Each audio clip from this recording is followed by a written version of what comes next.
Presidential Envoys of the Republic of Korea. We're here today to share the stories of our future generation. Before we came here, we asked the young people in their teens and 20s around the world about their past 2 years and about the world they find themselves in today. Jin will share some of the answers we received. Yes, should we take a look?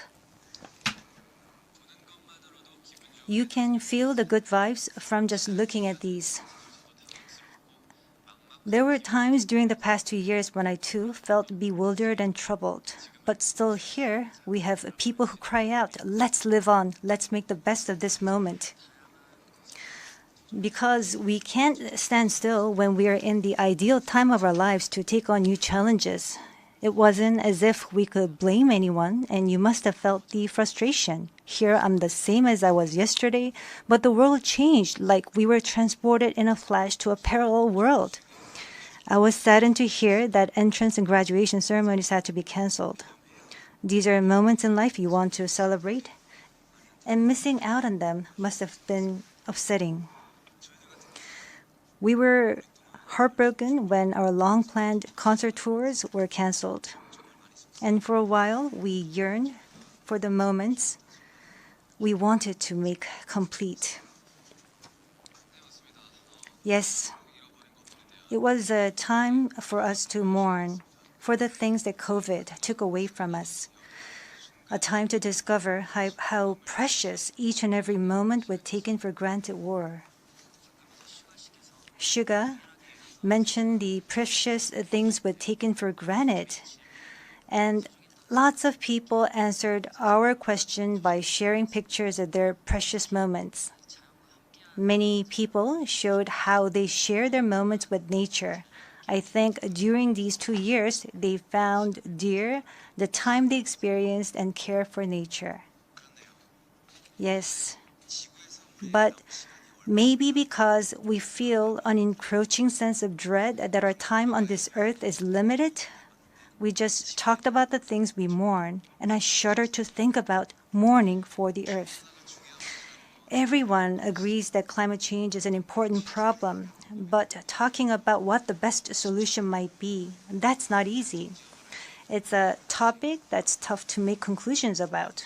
Yes, it is a tough discussion, but I learned while preparing for today that there are many young people who have an interest in environmental issues and choose it as their field of study.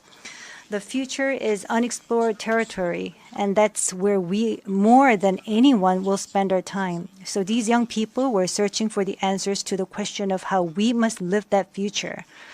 So I hope we don't just consider the future as grim darkness. We have people who are concerned for the world and searching for the answers.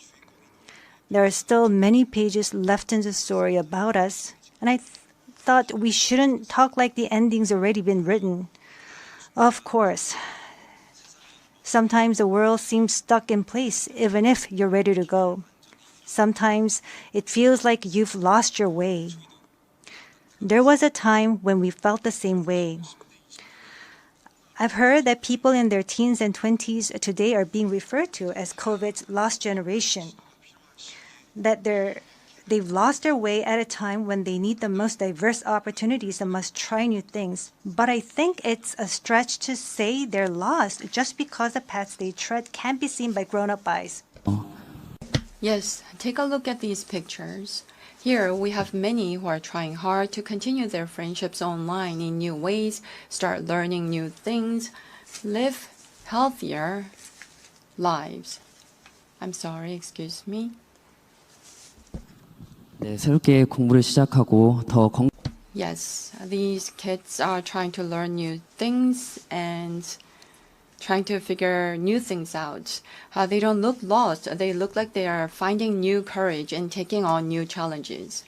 I think that's why instead of the lost generation, a more appropriate name would be the welcome generation. Because instead of fearing change, this generation says welcome and keeps forging ahead. That's right. If we believe in possibilities and hope, even when the unexpected happens, we will not lose our way, but discover new ones. There will be choices we make They may not be perfect, but that does not mean there will be nothing we can do. That's what I think. What is important are the choices we make when we're faced with change, right? Some of you heard the news that we're coming to the UN, and a lot of you were wondering whether we have been vaccinated. And I'll take this opportunity to say yes. All 7 of us, of course, we received vaccinations. The vaccination was a sort of ticket to meeting our fans waiting for us and to being able to stand here before you today. Just like we said in our message today, we too are doing the things that we're able to do right now. Like the vaccinations, efforts are continuously underway to keep this new reality going forward. And I think the day we can meet again face to face